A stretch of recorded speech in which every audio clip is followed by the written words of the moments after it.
Hello and welcome to episode 28 of the Mr. Douglas Sports Show. I am your host as always, Corey Douglas, and this is the first show in a couple of weeks, so a lot has transpired in the world of the Dallas Cowboys. So we're going to get this show kicked off right away, and I want to touch on the Baltimore Ravens versus Dallas Cowboys game that happened a couple of Tuesdays ago, where the Cowboys just get ran through once again. They give up almost 300 yards rushing to the Baltimore Ravens, and you had Baltimore Ravens linemen, looking into the camera saying, it's too easy, which led Mike McCarthy to have an embarrassing, if you're a Cowboys defensive player, to have a conversation about the lack of effort and lack of what he called finish, which we all know what that translates to, and it's just players aren't playing hard when you're talking about finishing plays.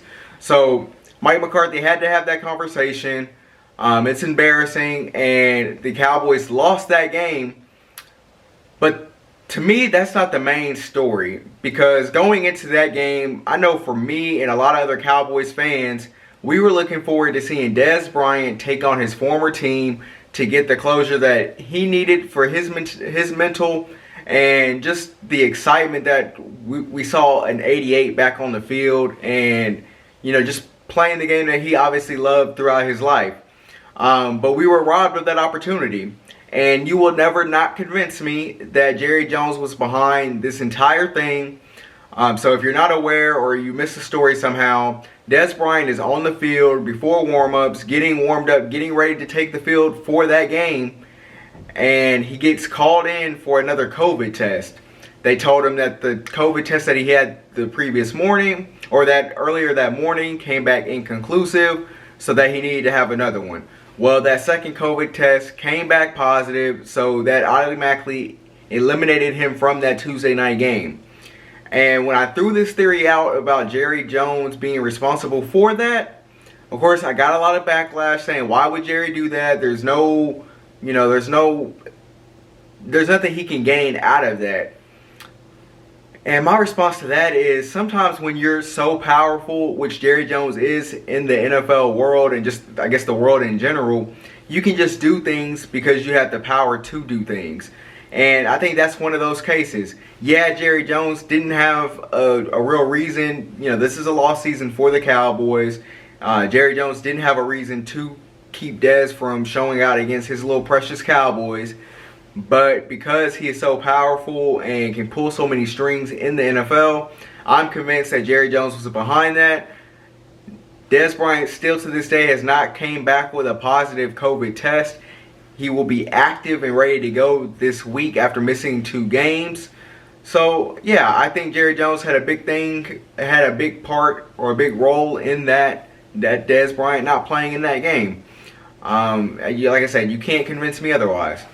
But then the Cowboys had to turn around and play 5 days later against the Cincinnati Bengals this past Sunday. And honestly, this was a very boring game. Both teams are kind of in the same position as far as, I don't think the Cincinnati Bengals really care too much about winning. And I think you saw that with the way they came out and fumbled 3 times in the first 3 possessions. But then on the other side, the Cowboys, it was a really just boring game. Of course, you had the flashes from Aldon Smith returning the fumble, or one of the 3 fumbles that the Bengals had.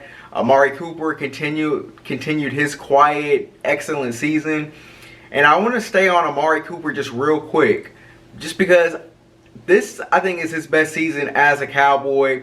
When you factor in all the circumstances, you haven't heard he's hurt, he's missing practice, and some of the body language and just attitude issues that you've had previously with Amari Cooper.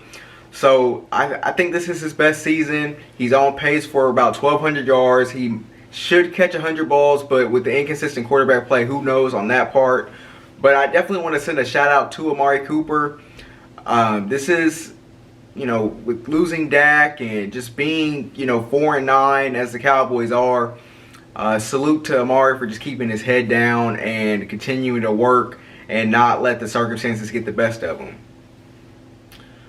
Some other standouts from that game. Ezekiel Elliott had a 20-yard run, which is unheard of for Zeke in these times and at this stage in his career. Still didn't hit 50 yards for the game, but seeing a 20-yard run from Zeke kind of took me back to 2017, 2016 before the suspension took place. But like I said, that was all I really had for that game. It was really boring. Cincinnati, I think, locked themselves into the 3 seed or the 3 spot in the draft at this point. So the Cowboys will pick, I think, anywhere between 4 and probably somewhere between 4 and 10, which is still a great draft pick. I want them to be as close to 4 as possible, and then I want them to trade down once they get to the NFL draft in April.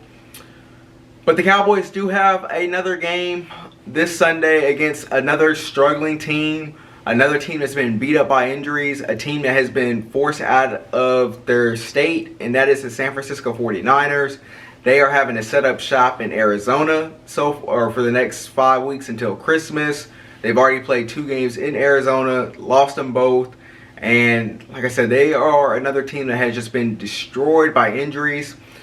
So what this game comes down to is if the Cowboys can come out and play well, they can take kind of the will of the San Francisco 49ers, because I think they're kind of ready to get to the finish line. The Cowboys on the defensive end are getting some guys back potentially. You talk about Trevon Diggs, you talk about Chidobe Awuzie, you talk about Anthony Brown, Donovan Wilson at safety, you talk about getting him back. Tyler Biadasz is possibly coming back on the offensive side. So this is a game for the Cowboys that they could really come out and take a team's will. With that being said, if San Francisco comes out and they are able to run the football, it could be a long day for the Cowboys. So yeah, I mean, that's really all I have at this point. I'm not going to go deep dive into, Cowboys breakdowns at this point. It's not needed.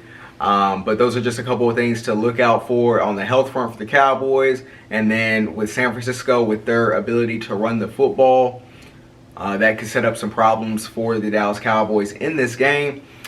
But now I want to talk about some comments that Steven and Jerry Jones said that I don't necessarily agree with when it comes to Mike McCarthy and his job status. So Stephen Jones and Jerry Jones went on their weekly radio hits this week and said that it's a ridiculous conversation that they are being asked about Mike McCarthy's job security. I don't think that's ridiculous, and there's 3 factors in my mind that play a part into why I don't think that's so ridiculous. So number 1 is I don't think the Cowboys did enough of a head coaching search to ensure that Mike McCarthy was the right guy to be hired before last season. So when you only interview 2 guys, Marvin Lewis and Mike McCarthy, the only reason Marvin Lewis got interviewed is because of the Rooney Rule. He was never going to get hired here.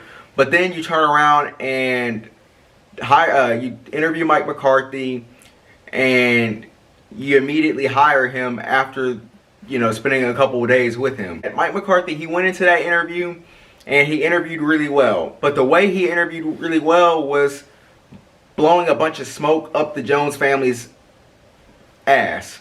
So he goes in there and says, I watched every game that the Cowboys played in 2019. I'm really familiar with the system. He later comes out and says that's a lie. Then he says that he spent a year away really diving into the analytics. Came out and pretty much laughed at analytics in a radio interview that he does weekly on the home of the Cowboys, 105.3 The Fan. So those 2 main factors are the 2 main reasons that Mike McCarthy was hired. And he later came out and said that was a bunch of BS and he didn't do either of those things. So that's number 1. So he wasn't your guy to begin with, so it's not ridiculous to talk about job security at this point. He should be questioned. And that leads me to my number 2 point, is that look at the staff he hired. He hired a bunch of guys that are in his buddy system. You look at Mike Nolan. Mike Nolan hired Mike McCarthy back in San Francisco. He owed him a favor, so yeah, come on into Dallas. You look at the secondary coach, Al Harris. You played for me in Green Bay. I'm going to bring you here and you can be the secondary coach. And then you can just keep going down the line as far as who they hired. Joe Philbin on the offensive line. They had ties going back, way back when. come on to Dallas. You could be the offensive line coach here. Things that went wrong with this team, you can directly point at Mike McCarthy as the reason why. Yeah, you lost your quarterback. Yeah, you lost your left tackle, right tackle, and a bunch of other injuries on offense. But to me, that's not enough of an excuse for Mike McCarthy's job security just to be 1,000% sure that he's going to be back. Number 3, look at the in-game managing that he's had this season. It's been an absolute disaster. The most recent case of that was the Washington game when they're down 4 and you allow your special teams coach, another friend of yours, to call a fake punt, end around, reverse pass that maybe wasn't going to be a pass. Come on. Like, those 3 factors are 3 reasons why you could flip that around and be like, hey, Mike McCarthy should be fired, and then you can go have a real head coaching search. So I don't care what the Jones family says. They need to take a look at Mike McCarthy. And Jerry Jones is on record saying that he does not have time to waste at this stage in his life because he is an older guy, so he doesn't have that many seasons to go to waste. You've already wasted 10 with Jason Garrett. Now look like you're on track to waste some more years with Mike McCarthy. And I've had issues with Mike McCarthy since the very beginning. There's a reason why he's not in Green Bay. There's a reason why Green Bay is having so much success without him there. So that's just my 2 cents on the state of the Cowboys coaching position. And I hope the Cowboys really take a look at that. Alright, so that's enough talking about the Dallas Cowboys and that disaster. Let's go ahead and move to my Week 15 NFL Power Rankings, as the NFL season has this week plus 2 more before the playoffs start. So number 1 on my NFL Power Rankings for this week is the defending Super Bowl champion, Kansas City Chiefs. And what more can you say about this team? They're not playing their best, but they just keep finding a way to chug along, and win games. This past week, they beat the Miami Dolphins, a really solid team that Brian Flores is coaching down there. Patrick Mahomes throws 3 interceptions. Doesn't matter. They still win. Number 2. Now, this is tough because I'm not convinced they're the best team in the NFC at this point. But in the state that they're currently in, I have to go with the Green Bay Packers. Aaron Rodgers, I think at this point, is the favorite to win MVP. They clinched the NFC North. They're the number 1 seed in the NFC through 14 weeks. So I have to give them the nod just over the number 3 New Orleans Saints. They're still number 3 despite them still playing Taysom Hill. Drew Brees should be back either this week or next week, and they will get ready for their postseason run. I think with a healthy Drew Brees playing good football, I think they are slightly better than the Green Bay Packers. But because the power rankings are based on today, I gave the slight nod to the Green Bay Packers at number 2, leaving the Saints at number 3. Number 4, I have to go with the Buffalo Bills. So early in the season, I wasn't convinced. Then I went through a phase where I was like, okay, maybe this team is for real. Then they hit another slide, and I was like, okay, this team's not for real. But now they are back, headed in the right direction. Josh Allen is playing the same type of football that he was playing early in the season. So they've slid in at my number 4. Number 5, I have to go with the Seattle Seahawks. They completely destroyed the New York Jets, 40-3. And Russell Wilson is maybe slowly getting back to, his, not bus driving ways, but they're not quite letting Russ cook anymore.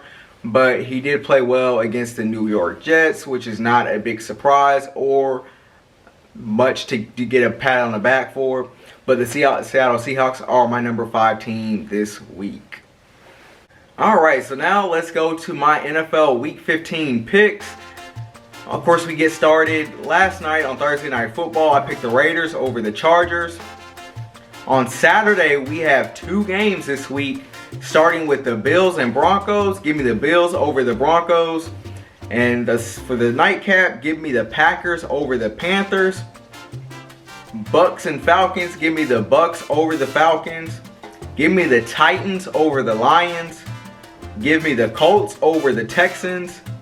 Give me the Dolphins with a rookie quarterback to lose to Bill Belichick and his mastery. Give me the Vikings over the Bears. Give me the Seahawks over the football team. Give me the Ravens over the Jags. Give me the Rams over the Jets. Give me the Cardinals over the Eagles. Give me the Chiefs over the Saints with or without Drew Brees. Give me the Browns over the Giants on Sunday Night Football, because that game actually flexed the Cowboys 49ers out of that spot, which is embarrassing and a new low for the Cowboys because that's something that's never happened before. And then on Monday Night Football, give me the Steelers over the Bengals. And then last but not least, give me the San Francisco 49ers run game over the Dallas Cowboys. I think that game comes down to who can run the football better. And I have more faith in the 49ers to run the ball against the Cowboys versus the Cowboys running the ball against San Francisco. So that's going to do it for my NFL picks for Week 15. Of course, we have the NBA tipping off next Tuesday. I will have my NBA postseason predictions next week on next week's episode. But this is going to conclude episode 28 of the Mr. Douglas Sports Show. Until next time, salute.